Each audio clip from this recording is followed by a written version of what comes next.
There are all kind of what I would call leaders in the making. Because it's the details that make you or break you, especially if you're in a leadership position. You have incredible potential to learn. Success is not a destination, it's a direction. If you want to be a success, you've got to learn how to lead other people.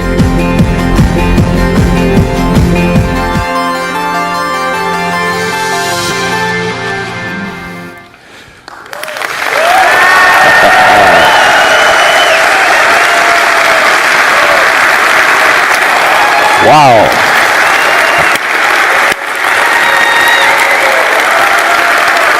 Come on now, we're going to have some fun, huh? We're going to learn a little bit. Yeah. I am so glad that you're here and just welcome. And not only here in our local site here in Atlanta, but we are on 300 sites in 30 countries. And I just got to take a moment to tell you, I'm really proud. I'm really proud about this leader cast, and I'm glad you're here at L2. But I'm really proud because 3 years ago, I started a John Maxwell team of coaches. And we have coaches, 300 of them around the world hosting this site today. And I am so proud of my coaches because they're learning how to lead, they're learning how to teach, we're learning how to help people in corporate life. And I'm just really proud. So would you do me a favor, because I'm ready to teach because we really want to learn a lot. But would you let's give a hand to the John Maxwell team and the coaches that are at all of our simulcast sites today. Give them a hand. They're just beautiful people. Wow.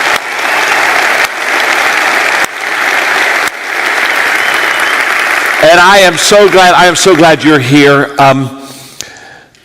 I want to talk to you right now about the key that unlocks the door to success. And I'm excited because this is going to really be life-changing for some of you, okay? So I want you to look at your neighbor and I want you to just tell them, take really good notes because this is going to help you, okay? This is going to help you, okay? Okay. Now hang on. Some of you have gone way beyond what I asked you to do. Some of you, you're just now really enjoying the whole issue. Let me tell you some other keys that you need to have in your life. Because there's a key that I want to talk about today, and it's from my latest book, Good Leaders Ask Great Questions. And the key to unlock the door to success, the key is called questions.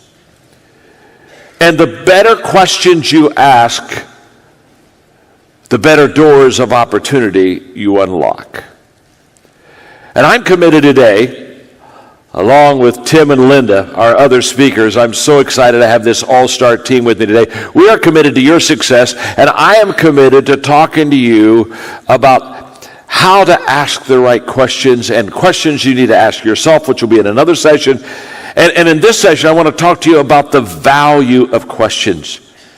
Because this is so huge in our lives that when we begin to understand what questions will do for us and the value in return we get from them, we're going to become committed to asking questions. When you think of leadership, you think of direction, you think of vision, you think of somebody pointing the way and say, this is the way I want you to go. Isn't that true?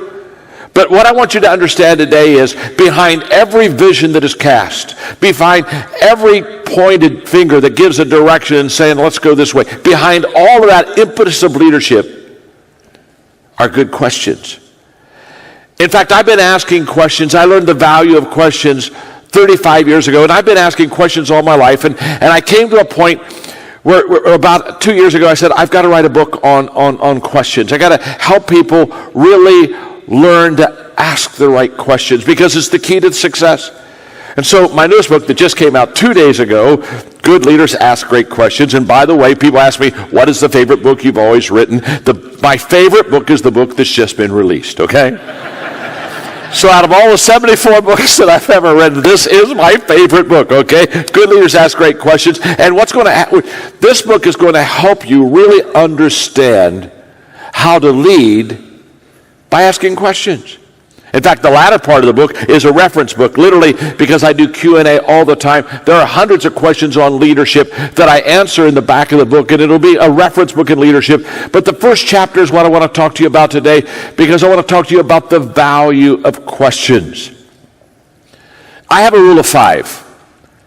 And my rule of 5 is something that I do every day. And I don't have time to teach the rule of 5, but basically the rule of 5 says you need to know what your strength is. And when you know what your strength is, you need to do 5 things every day that will take that strength and make it greater.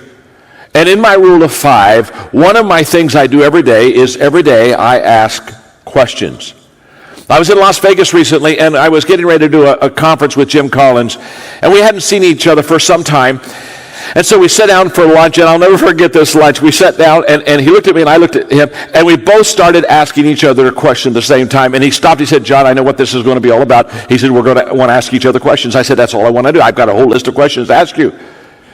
And he said, but he said, "I got in the conversation just a moment before you did, so I get asked the first question." And so I said, "Okay, you ask the first question." And he asked it, and I gave him a 3-word answer so I could get on with my questions. Because we understood one thing about the conversation: the person that gets to ask the most questions and the person that gets to ask the best questions is the person that always wins. Because can I tell you something? I've never learned anything when I was giving direction, but I've learned everything when I ask questions. So let's talk about it.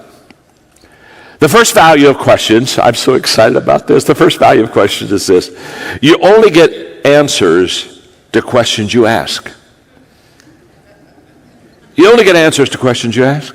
If you don't ask the question, guess what? You don't get the answer. And I learned a long time ago, it's better to look uninformed than to be uninformed. I've watched people all the time. They want to look good, so they're afraid, well, this question is this may be a stupid question. This may be a foolish question. I wonder if I ask that question, what are the rest of them going to think about? What are they going to know? Are they going to know that I don't know something? How many of you have ever thought of a question you really wanted to ask, but you thought maybe it was a stupid question, and so you didn't ask it? Would you raise your hands? Today. Yeah, I've done that. In fact, let me tell you a story. I'm in my middle 20s, and I'm doing pretty good. I started off as a pastor, and I'm doing pretty good. And my church is really growing, and so I was invited to an event called Idea Exchange. And Idea Exchange was where pastors of large churches in America were coming together, and they were just doing questions, and they were talking about their experiences and their successes.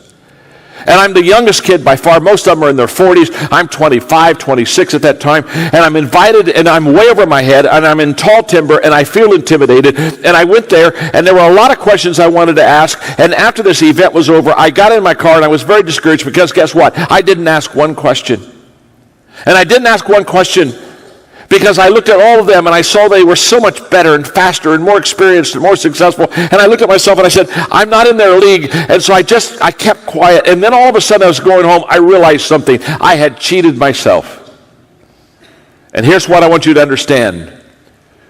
When you want to look good and are afraid to ask a question, the only person that lost was you.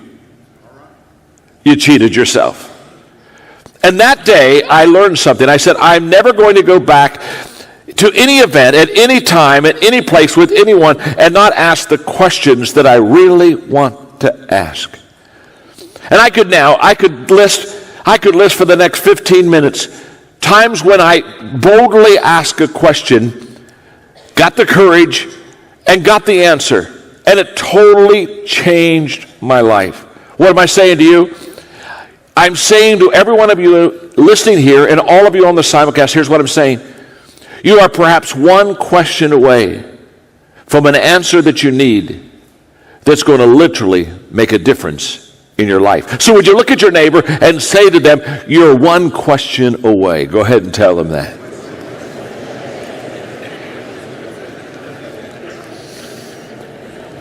Oh, that was fun, wasn't it?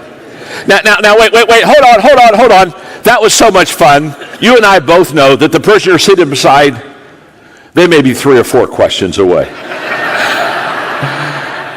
so look at them and just say, you are one or several questions away. There's a bunch of them out there. I'm not sure how many, but there's a bunch of them. But there are some questions, and you're not too far away if you keep asking questions, okay? The second value of questions is questions are the most effective way to connect with people. That's a fact. The most effective way to connect with anyone is to ask them questions.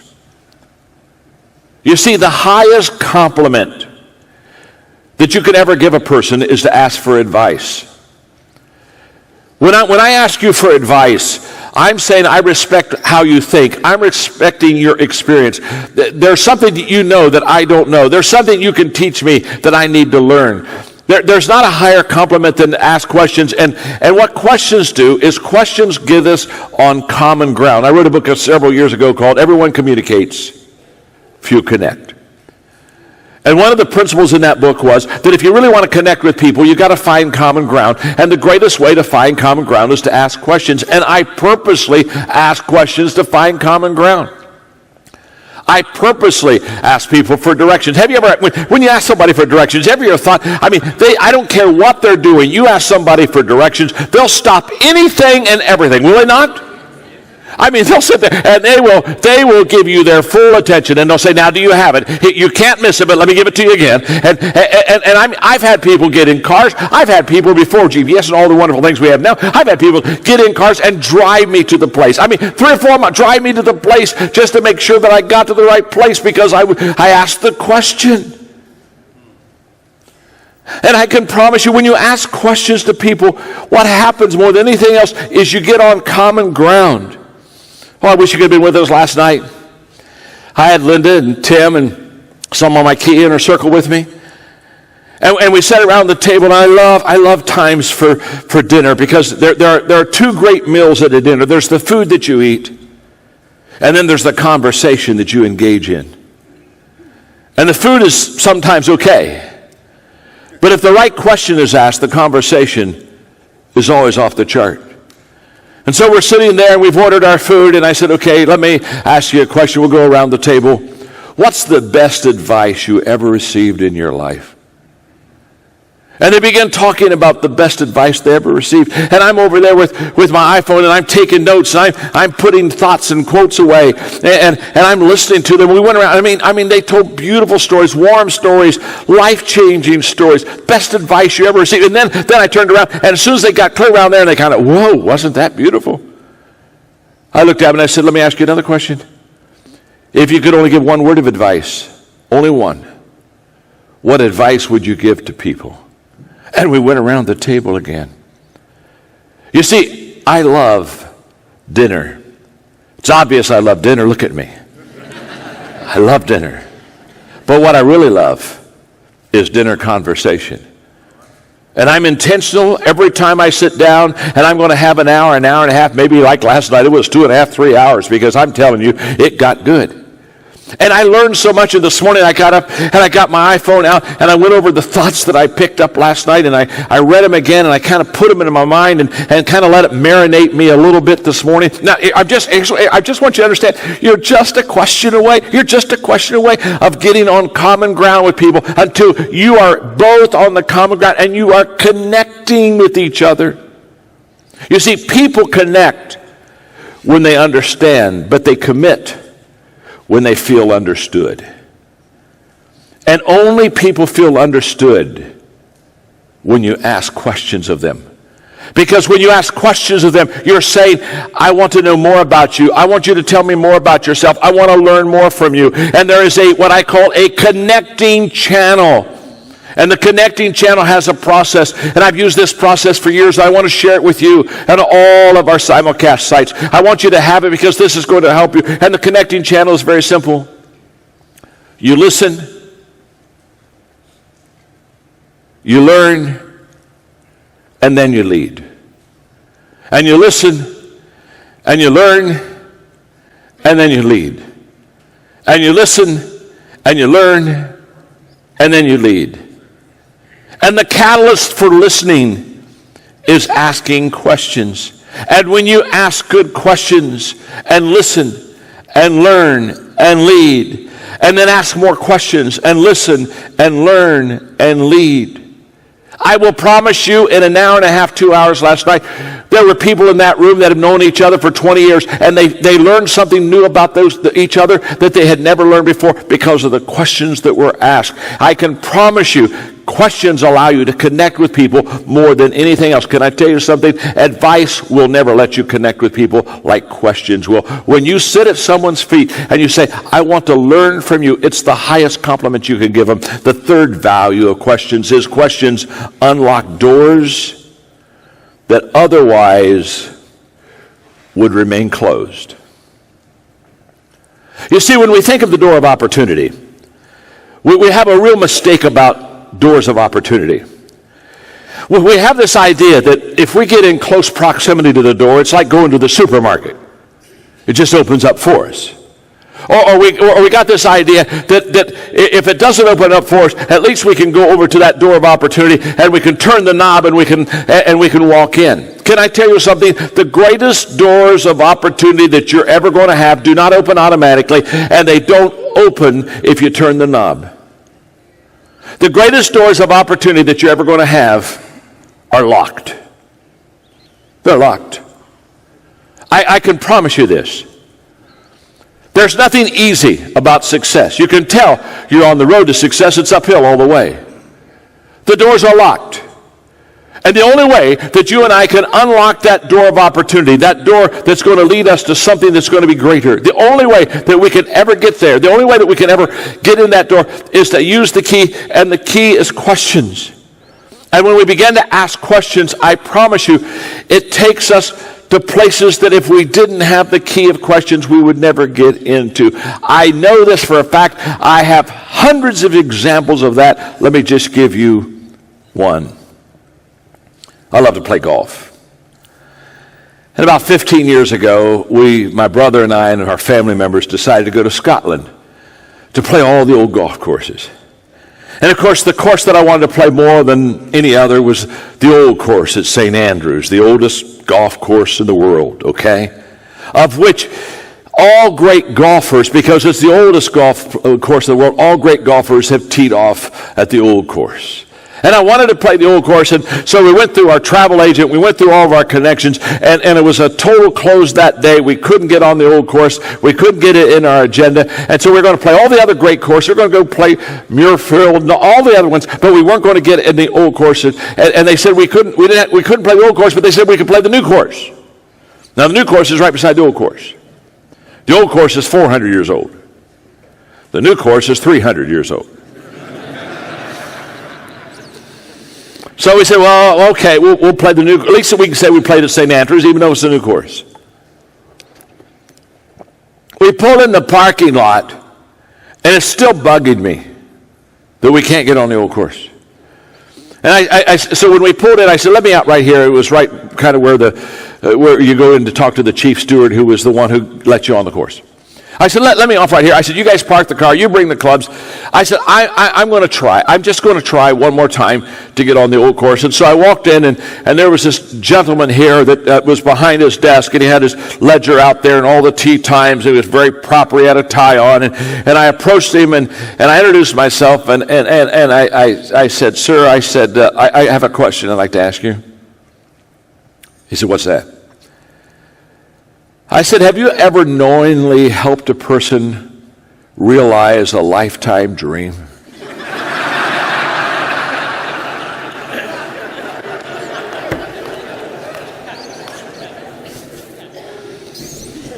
He said, what do you mean?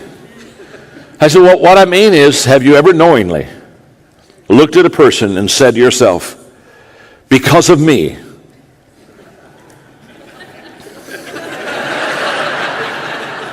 see, the title of the book is Good Leaders Ask Great Questions.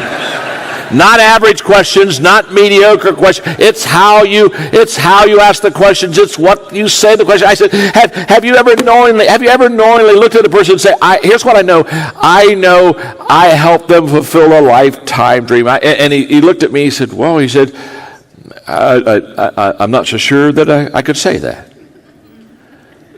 I said, today is your lucky day.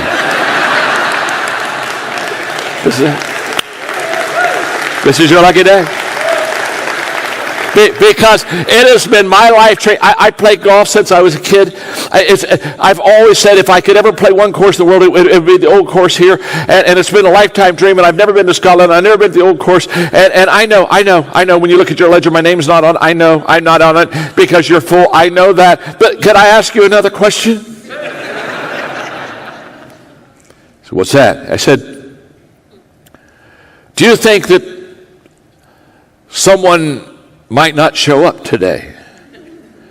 And if they didn't show up, you could fit me and my group in. Well, I said, that's very unlikely. I said, I know that. But if they didn't show up, would you let me play in their place? Well, he said, yeah. He said, yes, I would. But he said, that's not likely to happen. I said, I know that. So could I ask you another question? Let's say they all show up. Let's say someone doesn't show up exactly on time. Let's say they're 5 minutes, just 5 minutes late. I said, when they're 5 minutes late, would that not be enough just to slip in my foursome and let us get? And he said, that happens sometimes. I said, well, could you give me that 5 minute opportunity? And he said, first of all, you'd have to get some caddies. I said, I already do. I've got them. We've already got them. They're already standing out there. They've got our clubs. They're waiting for us. We've already tipped them in advance, sir.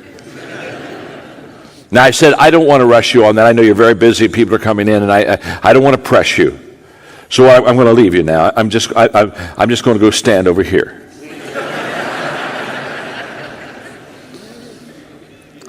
And I walked over about 10 feet from him, and people were checking in, and every once in a while I'd look up, and as soon as he'd look up,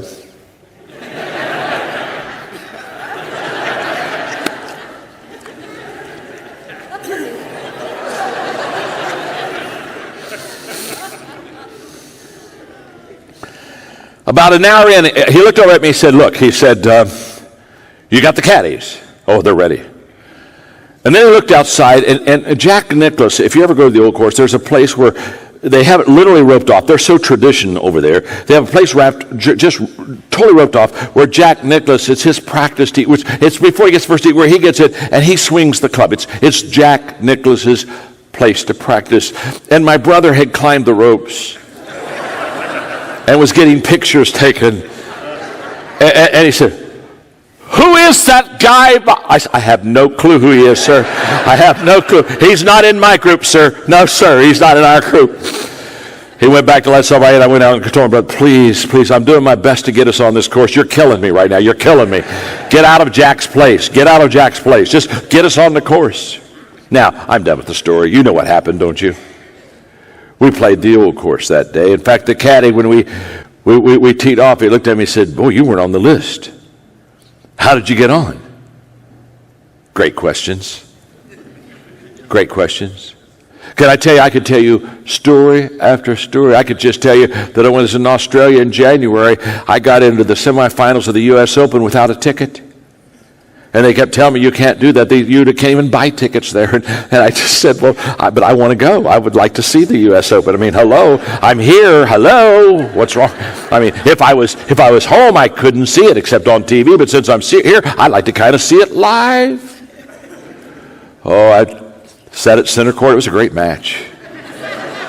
You're only a question away. If it's the right question, you're only a question away from, what is your dream? What is your dream right now? I mean, what is it that you would love to have in your life? What is it? I mean, it's a goal. It's something, it's a lifetime dream. Can I tell you something? You're just a few questions away. You really are. So look at your neighbor and say to them, don't give up. You can get on the old course too. You're just a question or two away. Number 4, the value of questions is that questions cultivate humility. There's something about us when we begin to make our life a life of asking questions that tells everybody that we ask questions that they are a teacher, that they know what we don't know. There's something beautiful about, I think, a person. There's something beautiful in my life, I know this, about me having a learning attitude and a teachable spirit. There's something about this wonderful about the fact that when I go ask questions, I'm telling the person, you know something I don't know. You've done something I haven't done.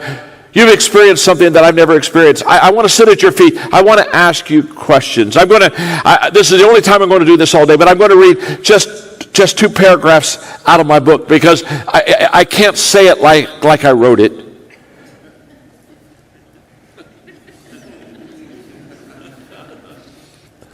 I'm just laughing at myself for a moment. I had a person one time say, John, I can't believe what you say. I said, you'd be amazed if you knew what I didn't say. Here's what I wrote about my humility journey. At times as a young leader, I felt obligated, listen carefully to these words, to talk farther than I had walked.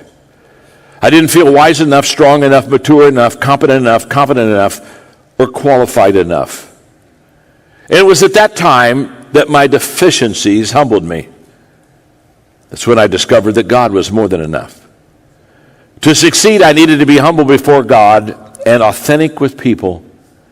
I had to be willing to admit, listen carefully to these words, I had to be willing to admit wrong and weakness so I could grow and change.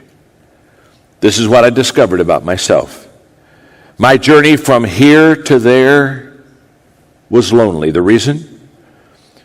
I was willing to be wrong and admit wrong so that I could grow and so that I could change. You see, growth is a result of bad habits dropped, wrong priorities changed, and new ways of thinking embraced.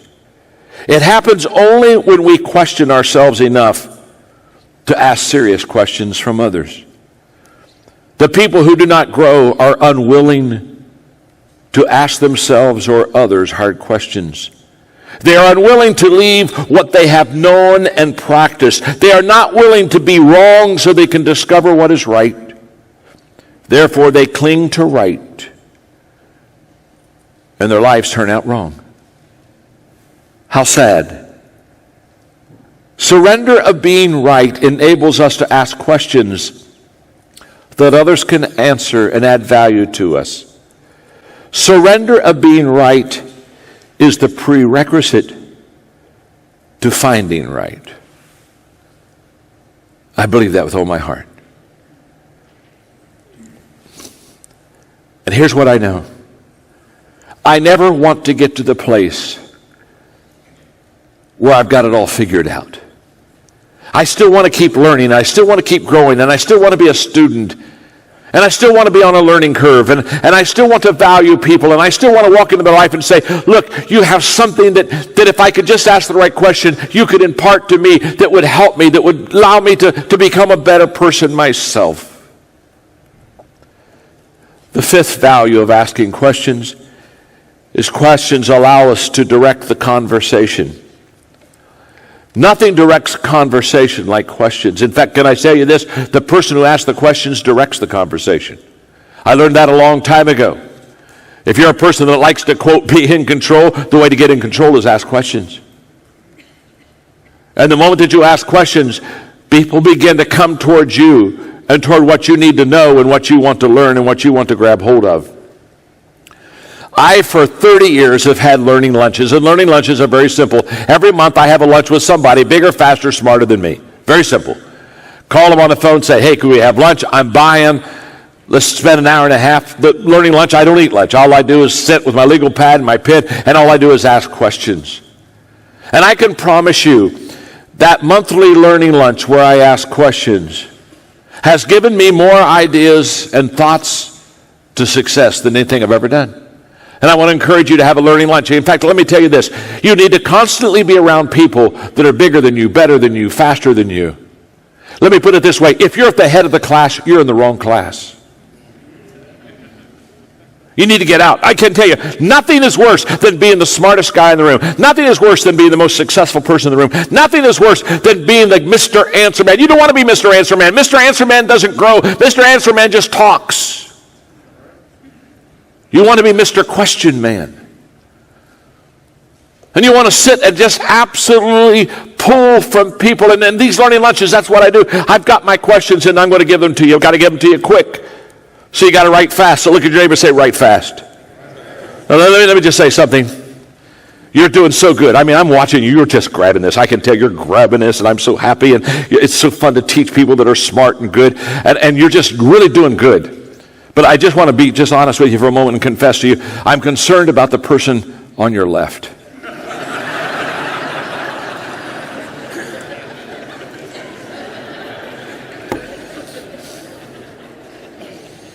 You know what? You're concerned too, aren't you? Didn't I just validate? I mean, while I've been teaching, you've been just saying, "Oh, this is so good at what John's given me. Oh, yes, this is life changing." And you're just saying, "Oh, I'm not sure about this one here." We've got 7 questions to write down quick, so it's got to be quick. And I'm not sure the one on the left can do as good as you. So just look at the person beside you and say, "It's okay. I'll help you. I'll help you. I'll help you. It's all right. Don't worry about it. I'll pull you through this." Here are the 7 questions when I have lunch. Here are the 7 questions. Number 1, what is the greatest lesson you've ever learned? And I ask what is the greatest lesson you ever learned because out of that question I get wisdom. Because of all the lessons a person has learned in their life, if they can boil it down to the greatest one or the most important one or the highest one, I know I'm going to get pure wisdom from them. Question number 2, what are you learning now? Right now, what are you learning? You see, I get wisdom from question 1. I get passion from question 2. When you ask that question, I promise you ask a person, what are you learning now? And if they're learning something, they come alive. They'll say, oh, let me tell you, I just read this book, or I just heard this person, or let me give you a thought and they become passionate. Question number 3, how has failure shaped your life? Let's talk about your misses. How's failure shaped your life? That's where I'm going to find out about their attitude. Because the attitude shows up not in success. It never has, it never will. Attitude only shows up in failure. Question number 4. And by the way, this one, I'm telling you, trust me. Oh, just excuse me. Just between us. Just us and 30, 40, 50,000 people. This question here is pure gold. This question here is worth the whole simulcast. Trust me. When I give you this, I know, because I've asked this question hundreds of times. This question leads me to pure gold. It's almost illegal to ask this question. So because the person on your left isn't quite as quick as you, and they haven't probably already got the previous 3, look at them and say, if you could only get one of 7, get this one, would you please? Get this one. I'll help you. Get this one, would you please? This is a killer. This is so good. When I ask this question, I just back the truck up and say, dump gold on me. Just dump gold on me. And then I pull the truck out. This is so good. Here it is. Who do you know that I should know? That's the greatest networking question you'll ever ask. Who do you know that I should know? And when they tell me about that person that I should know, if I think I should know them, I say, will you help me meet them? Will you set it up? Will you give them a phone call? Will you text them? Will you open the door for me? And I promise you, I have had doors open to me to people that are just unbelievable because I asked the question, who do you know that I should know? Good leaders ask great questions. All right, before I go to the 5th question, look to your left to make sure they got that one. Did they get that one? Huh? We all right? We'll go on. Question number 5 is, what have you read that I should read? That's a personal growth question. 90% of the books I buy are because somebody said, this is a book you should read. I don't go to bookstores. I just ask the question, what have you read that I should read? Question number 6, what have you done that I should do? Oh, this is so good. You're getting so loaded up, I'm telling you. I mean, you're going to have a learning lunch and you're just going to go crazy. I mean, when I asked that question to Lon Woodrum 40 years ago, what have you done that I should do? He looked at me and said, John, you love leadership and you love history. I like to visit presidential libraries. And I thought, Eureka. And Margaret and I started visiting presidential libraries. We go in and we spend a day. I mean, I learn history. I learn leadership. It is amazing. I've been to every one except George W.'s because it's just been open for the last year and I just haven't gotten to it yet. But I've been to every one. But I'm telling you, it is amazing when you go to presidential libraries. I mean, it all began because what do you do that I should do? What do you do that I should do? Presidential libraries. Got it. History, leadership. When we went up to New York a couple of years ago, I went to FDR's home. And you know, Winston Churchill and FDR, they talked a lot about the war, and they talked about the H-bomb, and they wrestled with that issue. And I took the tour, and his office was roped off. You couldn't get to where his office was. And I wanted to go sit in the office where FDR and Winston Churchill had those long discussions. Winston Churchill literally came and spent a month with him at his house, and I wanted to get in that room, and it was roped off. And I said, Margaret, honey, you're going to have to distract the guy.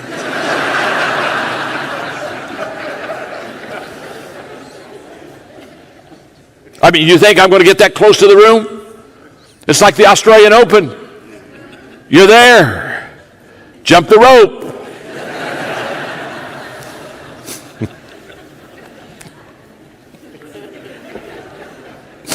I can no longer go in that story. I just must move on. But I sat in the chair. I sat in the chair. Question number 7, when I'm done, this is the last question I always ask a person. How can I add value to you? How can I add value to you? You see, that expresses gratitude. That lets that person know. That lets that person know that you're grateful for what they have done. Oh my goodness, the value of questions. Number 6, let me give you another one, is that questions allow us to build better ideas. All my good ideas are a result of asking questions. And let me tell you what, if I have a good idea, I don't come and say, hey, let me tell you something, I've got a great idea. I come and I say, I have a good idea, and let me share it with you. And when I share it with you, then I look at you and I ask you, now how can you make that a great idea? I got you started. Now finish it off. Can I tell you something? If you walk into the room with 5 people with a good idea, and you walk out of the room with nothing more than the good idea you brought in, you're not asking the right questions. And you're not only not asking the right questions, you got the wrong people in the room. Hello? When I tell my people to come to the table, I tell them very simply, you either come to the table prepared or you're on the menu. You don't want to be on the menu. You want to be at the table. And when you walk into the room, you see, here's how that works. Because it really does work. Patty, if you have a good idea, she's one of my coaches. In fact, you gave me one of the finest gifts I ever received when you embroidered a pillow and you gave it to me of the 21 laws of leadership. And in my office in Florida, I've got it on a chair opposite my desk, and every day when I'm writing, every day when I'm working, I look at that pillow. I mean, thank you for that incredible gift. Could you make me some more pillows? Do you see how questions work? Listen, I'm demonstrating questions right now here for you. Now watch this one. Here's what I want to demonstrate for you. If Patty has a good idea and I have a good idea, but Patty doesn't share her good idea with me and I don't share my good idea with her, how many good ideas do I have? I have one good idea. And I only have one good idea because I've never brought it out. I've never put it on the table. I've never begun to ask questions. But if I have a good idea and I share with her my good idea and she shares with me her good idea, now guess what? We don't have 2 good ideas. I know 1 and 1's 2. I understand that. But when you begin to have conversation and you begin to, guess what? Out of 2 good ideas pops up another good ideas. You see what I mean? 1 and 1 is never 2. It's 3 or 4 or 5 when you ask good questions and when you have good dialogue. But let me tell you how this really works. Can I tell you something? Every great idea is birthed out of good ideas. No great idea is birthed out of a vacuum. Nobody ever woke up and said, great idea. No, maybe a good idea. Have you ever done like I've done before? You wake up in the middle of the night and you just think of something that's just great. And I used to have a pad beside my and I would write down that little thought and I'd go back to sleep. And then I wake up the next morning, I look at that thought, this makes no sense at all. But how do you get a great idea? By sharing good ideas. And how do you share good ideas? By asking questions. And I promise you, asking questions will give you greater ideas. Value number 7 of questions is questions give us a different perspective. Before you attempt to set things right, you've got to make sure you see things right. And the only way that you can see things right is by asking questions. And number 8, I'm just hurrying now because I don't have much time. And I'm just wanting to get it in. And you say, are you going to give us all of them? No. No. Why would I give you all the values of great questions? What am I missing? You got to buy the book. You understand that, huh? Look at the person on the left and say, you're slow. You need the book. You need the book. You're slow. You can take the book home with you. Number 8, questions challenge mindsets. In other words, questions get us out of ruts. They really do. Because questions precede discovery, and discovery precedes change. And so the way to get out of a rut is to start by asking good questions. Number 9, questions. This is so true. Questions set us apart from other people. The greatest difference maker you'll ever have in your success is that you ask better questions than the people around you. I know that for a fact. I'm a 23-year-old kid, 1 year out of college. I've got a little country church in Hillham, Indiana. And a man brings me a list of the large churches in America, the 10 largest. These churches were in the thousands. I'm in Hillham. I've got just a handful of people in a country church. But I've got a big dream. And I looked at the names of those pastors of those 10 churches. I thought, I wonder if I could ever get to them. And if I could ever ask them questions, I wonder how much I would learn from them. And so I went down the list and I found out how to contact them. And I contacted all 10 of them. Only 2 said yes. 8 said no. So I went to the 2. And I only had 30 minutes. And the way I got in is I said, I'll give you $100 if you'll give me 30 minutes of your time. I got to ask questions. Now, you got to understand, $100 back in 1970 was a lot of money to me. I was only making $4,800 a year. You understand? It was a lot of money. But I was desperate. And I had to get their attention. So I got 2 yeses, and so I went to those 2 yeses, and I had 5 pages of legal pads. I had 5 pages of questions. I only got 30 minutes. Do the math. I just didn't want to run short. And I turned on my tape recorder and I'd ask those questions as fast as I could. And I would try to be nice, but I said, answer quickly, please. Please, just answer quickly.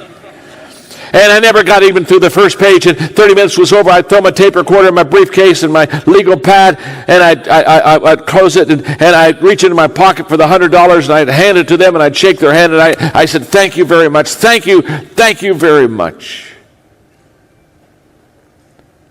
And both of those guys looked at me and said, hey, you want to go to lunch? Yeah. Love to go to lunch. Do you ever have lunch with your hero? The food doesn't go down. And so I just kind of messed with my food on the plate and I just kept asking questions. And when I'd finish asking those questions, I again would thank them, and I wanted to get out of the way because I knew they were busy men, and they were bigger and better and faster than I was, that's for sure. And I'd go out into the parking lot, and I'd throw my briefcase in the back seat, and I'd go in the front seat, and I'd lay my head against the steering wheel, and I would bawl like a baby. And I would say something like this: God, if you could do that for him, you could do that for me. And by the time I was 29, I had the 10th largest church in America. And it all began because I asked questions. If I would have had time today, I would talk to you about the most important questions that were ever asked me in my life and how it changed my life. Every one of them changed me. Or I would tell you the 5 most important questions that I've ever asked someone else that literally changed my life. The John Maxwell team, the coaches that are leading the simulcast around the country and around the world today, it literally began with a question. I think it's safe to say that everything I have that's good in my life, everything that I have is beautiful in my life, begin with a question. And so I end my time with you like I started my time with you. My name is John. I'm your friend. And you're only one question away from unlocking that door to success. Start unlocking your doors. Thank you very much.